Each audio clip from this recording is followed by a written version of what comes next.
los últimos 20, 30 años, África sí ha pasado por un proceso casi que generalizado de estabilización política y de pacificación. Durante las últimas 2 décadas, 400 millones de africanos salieron de la pobreza y están ahora en clase media. Y creo que es inevitable hablar de China como la nueva superpotencia.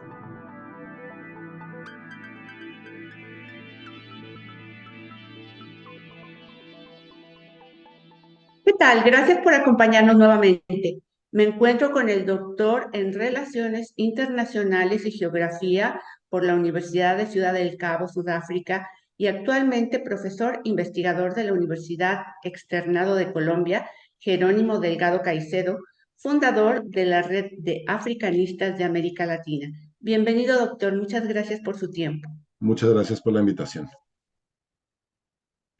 Doctor, para empezar a charlar con usted sobre los temas que son el motivo de sus investigaciones y enmarcar esta charla, ¿puede decirnos a qué nos referimos cuando hablamos de cooperación sur-sur y por qué se ha encasillado a los países del mundo en bloques de acuerdo con sus niveles de desarrollo?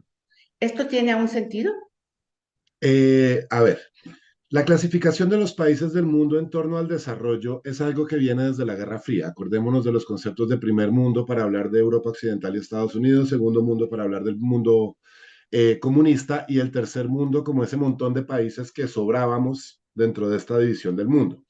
Ese concepto de tercer mundo después se transforma a países subdesarrollados, después a países en vías de desarrollo, y ahora lo que vamos a hacer es hablar del sur global y de ahí justamente surge el concepto de cooperación sur-sur. Cuando nosotros hablamos de cooperación sur-sur, de lo que hablamos es de cooperación en principio para el desarrollo, y de hecho el concepto surge como eso.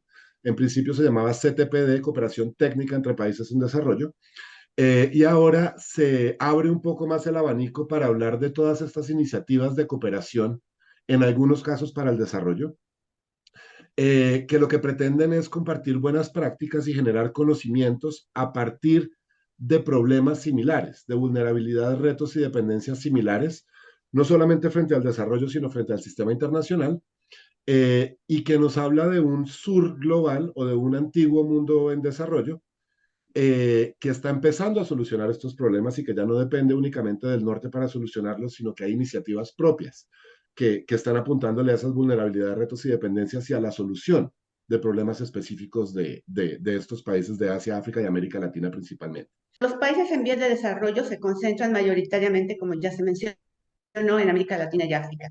Y si bien comparten algunos problemas como la pobreza, el rezago educativo y una difícil gobernanza, también tienen significativas diferencias culturales.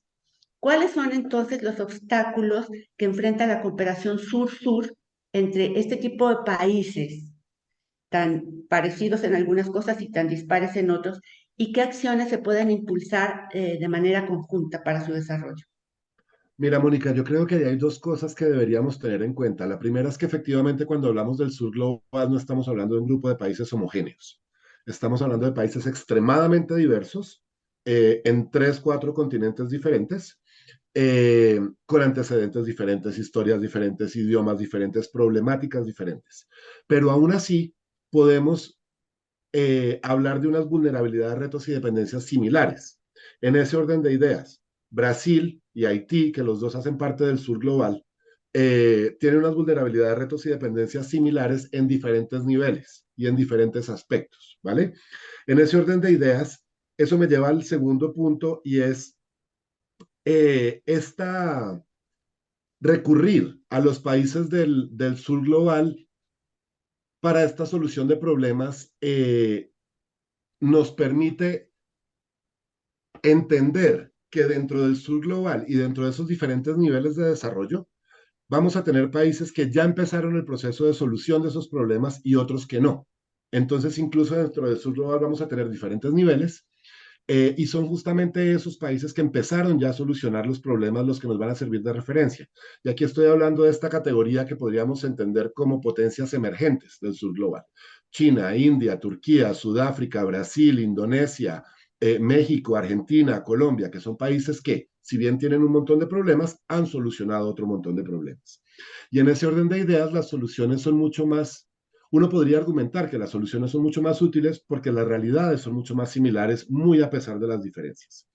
Y frente a la pregunta que me haces de los obstáculos, yo creo que hay un obstáculo fundamental que es incluso previo a la cooperación sur-sur en sí misma, y es el desconocimiento del otro y la no valoración del otro como válido.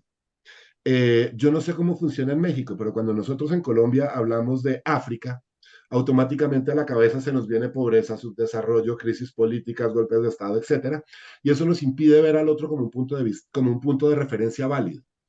Esta imposibilidad o este desconocimiento más bien del otro nos lleva a desecharlo incluso antes de haberlo siquiera conocido y de haberlo validado como punto de referencia.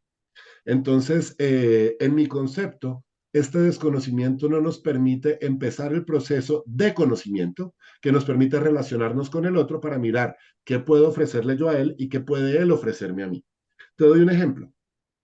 Cuando nosotros hablamos, por ejemplo, de cómo hacer para que los préstamos y la banca le puedan llegar a las personas que viven alejadas en las montañas de los Andes, perdidas en la mitad de la nada, uno de los países que está más avanzado en banca móvil es Burundi, que es uno de los países más pobres del mundo, más caóticos, con crisis política, con dinámicas de genocidio hace un par de años, etcétera, etcétera. Y eso nos impide ver a Burundi como un punto de referencia válido. Y resulta que hay unas experiencias particulares en banca móvil que podrían ser útiles para México, para Colombia, para Brasil y para Argentina. Entonces, creo yo que ese es el principal problema que tenemos que enfrentarnos ahora.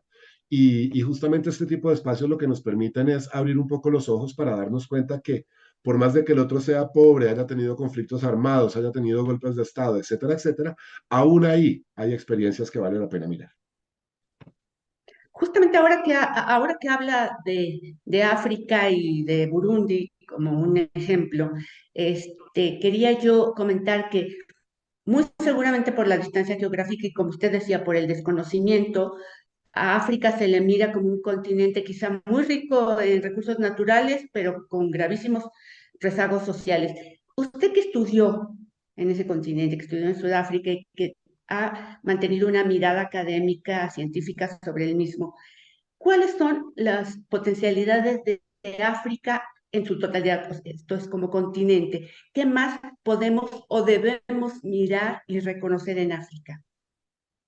Bien, yo creo que habría que empezar diciendo que esta visión que tenemos de África, caótica, conflictiva, problemática, es una visión que concuerda mucho más con el África de los 80s y 90s que con el África de hoy. Ojo, no estoy diciendo que no haya conflictos, no estoy diciendo que no haya golpes de Estado, no estoy diciendo que no haya pobreza. Lo que estoy diciendo es que en los últimos 20, 30 años, África sí ha pasado por un proceso casi que generalizado de estabilización política y de pacificación y evidentemente de estabilización económica. Para que tú sepas, durante las últimas 2 décadas, 400 millones de africanos salieron de la pobreza y están ahora en clase media. Quiere decir que estamos hablando de 8 veces la población de Colombia que sale de la pobreza y que está en capacidad de consumo. Si nosotros miramos el África de 1980-90, nos vamos a dar cuenta que tenemos cerca de 30 conflictos armados. Si nos vamos a mirar el África hoy, no tenemos más de 6. Quiere decir que la pacificación efectivamente es una realidad. Si a eso le sumamos el surgimiento de países que empiezan a ser potencias emergentes en el continente, estoy hablando de Sudáfrica, que es el histórico, pero estoy hablando de Nigeria, estoy hablando de Etiopía, de Argelia, de países como Angola, Kenia, Ghana, que son países estables que han tenido unos procesos de desarrollo bien interesantes. Podremos hablar también incluso del el proceso de integración africano con la Unión Africana a partir de 2002, que el año pasado o el anterior se concreta con la creación del área africana de libre comercio, el área de libre comercio más grande del mundo en términos de países, y unos niveles de integración que en América Latina no hemos visto con otro montón de dinámicas, desde cooperación para homologar títulos universitarios en todos los países del continente, hasta unificación del espacio aéreo, hasta interconexión dentro del continente a través de autopistas, trenes y demás que les permita fomentar este comercio intraafricano. Entonces yo creo que es necesario abandonar esa única historia de África como el lugar conflictivo y empezar, claro, es una de las historias. Yo no estoy diciendo que no exista.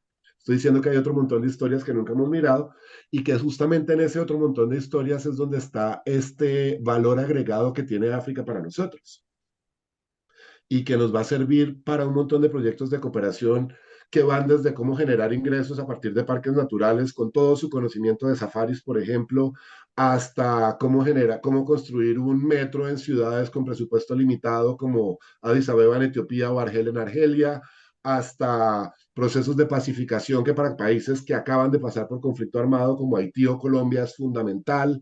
Este tipo de cosas, de conocimientos que están en África y que no solemos mirar porque la demeritamos desde el principio por ser el África conflictiva de siempre. Efectivamente, cuánta falta nos hace aprender a mirar, sí, y no desde el prejuicio. Quiero regresar, doctor, al sistema internacional que coloca a los países en bloques, porque esta estructura parece que se está desmoronando. Ahorita vemos que Estados Unidos, considerado la guía del mundo libre, o Rusia, al frente de las naciones del bloque comunista, ahora tienen muy graves problemas que amenazan sus liderazgos a nivel mundial. Dígame, ¿cuáles son las posibilidades de que esta situación favorezca a las naciones emergentes? Pues mira, si tú miras la literatura que te habla de las estructuras de poder en el sistema internacional actual, efectivamente vas a encontrar mucha literatura que te habla de un declive de Estados Unidos, que te habla de una Rusia problemática que se aferra a lo que tiene de poder en términos energéticos, militares y demás para seguir arriba. Te hablan del surgimiento de China como una nueva superpotencia, te hablan, todo esto está sobre la literatura. Yo no sé si hoy podamos decir que Estados Unidos ya no sea superpotencia. ¿Podemos argumentar que está en declive? Creo que sí. Y creo que es inevitable hablar de China como la nueva superpotencia. Creo que es inevitable. Pero al mismo tiempo, si uno mira, por ejemplo, predicciones del Banco Mundial para 2050, se va a dar, y del FMI, se va a dar cuenta que hay un montón de países que hoy están surgiendo y que van a ser determinantes en el sistema internacional. Por ejemplo, India aparece como la primera economía del mundo por encima de China para 2050. Estados Unidos será la número 3, pero la número 4 es un país que nosotros sabemos que existe, pero que no aparece en el imaginario, y es Indonesia. ¿Vale? Y a partir de ahí, en este momento el orden específico no me acuerdo, pero aparecen países como Rusia, Brasil, México incluso, Bangladesh, Indonesia, ya lo había dicho, Vietnam, Irán, Nigeria en África, Egipto en África. eh, y aquí lo que estamos viendo es que efectivamente, incluso en las predicciones de organismos controlados por el norte histórico, Francia, Reino Unido, Estados Unidos y demás, las predicciones nos hablan de un montón de países del sur global que van a desplazar a los países del norte como las principales economías del mundo, con las implicaciones en el poder en el sistema internacional que eso conlleva. Yo no podría decirte, porque es un ejercicio de bola de cristal, yo no podría decirte si esto va a llevar, por ejemplo, a una modificación del Consejo de Seguridad de Naciones Unidas, donde los países que tengan veto se modifiquen. Yo no sabría decirte si lo que vamos a hacer es eliminar lo que hay y crear algo nuevo que responda realmente a las realidades de poder en el sistema internacional. Hasta ahora lo que hemos visto es que ninguno de los países que están emergiendo han manifestado un interés de tomar todo lo que tenemos hasta ahora y tirarlo a la basura y crear algo nuevo. Hemos visto sí un interés de ir metiendo sus intereses paulatinamente en las estructuras que ya hay. Lo que sí está claro, y ya lo vimos cuando cambiamos, por ejemplo, del G7, que en realidad es el G8, G7 más uno con Rusia, al G20 en los años 90 y 2000, porque nos dimos cuenta que no podíamos seguir tomando decisiones económicas en un grupo de 7 cuando estaba China, cuando estaba Brasil, cuando estaba Sudáfrica e Indonesia, que son economías más grandes que la de Italia, que es la economía más pequeña del G7. Entonces era impensable tomar decisiones en un mundo, en un G7, con un mundo donde existía China, India, Indonesia y Brasil. ¿Me hago entender? Entonces ya esos cambios se han dado en el pasado reciente. Habrá que mirar cómo se dan esos cambios, qué tan conflictivos sean, porque es probable también, y de esto hay mucha literatura, que los países que están arriba no quieran irse sin pelear. Entonces veremos allá Estamos viendo a Rusia invadiendo a Ucrania para consolidar una zona de influencia, estamos viendo a Estados Unidos invadiendo países como siempre lo ha hecho, desde Granada, Haití, República Dominicana en América y Panamá, hasta Siria, Libia, Afganistán, Irak y demás en Medio Oriente y Norte de África. Entonces habrá que ver qué tan conflictivo sea, pero yo sí creo que va a haber unas implicaciones muy serias en las estructuras de poder, porque sí estamos teniendo un cambio radical en el poder en el sistema internacional que viene con el surgimiento de países del sur global. No todos, como te digo, estos países grandes del sur global que empiezan a solucionar sus problemas y que incluso empiezan a hacer cosas que nunca habían hecho los de abajo. Un Brasil con una industria aeronáutica que le puede dar la, pues, que está al mismo nivel de la industria europea y estadounidense. Un China que está desarrollando una industria aeronáutica también, una carrera espacial nueva en India, China, Brasil y demás. Este tipo de cosas que no ocurrían en el sur y que ahora están ocurriendo. De acuerdo con datos de la ONU, el comercio entre las naciones del sur representa más de una cuarta parte del comercio mundial, lo que implica una importante y evidente contribución al crecimiento global. ¿Qué posibilidades brindan estas circunstancias al desarrollo de estas naciones y en qué medida la cooperación sur-sur va a ser relevante o podría ser relevante para alcanzar metas que son fundamentales, las de la Agenda 2030, sobre todo en materia de reducción de pobreza, educación, sostenibilidad ambiental, que son, considero, problemas que a todos deben preocuparnos. Bien. Eh, yo creo que es importante hacer una diferenciación acá. Tú me hablas del porcentaje de comercio que tienen los países del sur, entre países del sur. Yo creo que habría que mirar también el porcentaje de comercio que se origina o que incluye a países del sur también. Porque es que resulta que nosotros no podemos hablar de el Europa o del Estados Unidos de hoy sin su comercio con el sur. No podemos hablar de China sin su relación comercial con África, por ejemplo. China no sería lo que es hoy sin su relación comercial con África. Entonces, una cosa es sur-sur en términos de comercio y otra cosa es la participación del sur en el comercio global, ¿vale?